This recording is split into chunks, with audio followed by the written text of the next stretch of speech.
বেশিরভাগ ননদ ননাসদের কাছে আপন ভাইয়ের বউ ভালো না, তাদের কাছে চাচাতো ভাইয়ের বউ, প্রতিবেশী ভাইয়ের বউ খুব ভালো। প্রতিবেশী ভাইয়ের বউ যদি শপিং করে, তার শাড়ি দেখে, তার গহনা দেখে আপনারই ননদ ননাসরা কি যে প্রশংসা করে বলবে, ভাবি এটা কিনছো, তোমাকে এটা খুব মানাবে, আমার ভাই দেখছো কত ভালো, আমার ভাই তোমার একবারে সবকিছু চাওয়ার আগেই দেয়। আর আপন ভাইয়ের বউ একটা যদি কম দামি থ্রি পিসও কিনে, ওইটা নিয়া শাশুড়ির কানে আপনার নন্দেরাই ননাসরাই বিষ ঢালতে ঢালতে আগুন ধরিয়া দিবে সেই কম দামি থ্রি পিসের মধ্যে, কম দামি কাপড়ের মধ্যে।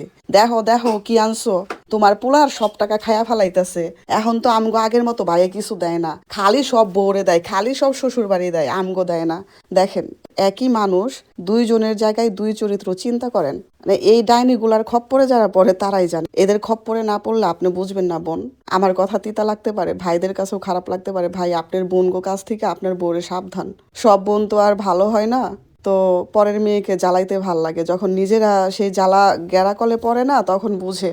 আর এইসব শয়তানরা তো গ্যারাকলে পড়ে না, তারা তো নিজের স্বামীকে নিয়ে আলাদা থাকে, তারা তো শ্বশুর বাড়ির কাউরে নিয়ে থাকে না, তারা কিভাবে গ্যারাকলে পড়বে, ওরা আরো পাজি ভাবি হয়, ওরা ওই শ্বশুর বাড়ি যায়া শ্বশুর বাড়িতে আগুন ধরে দেয়, তাবিজ কবজ করে সবাইকে হাতের মুঠে বানিয়ে রাখে।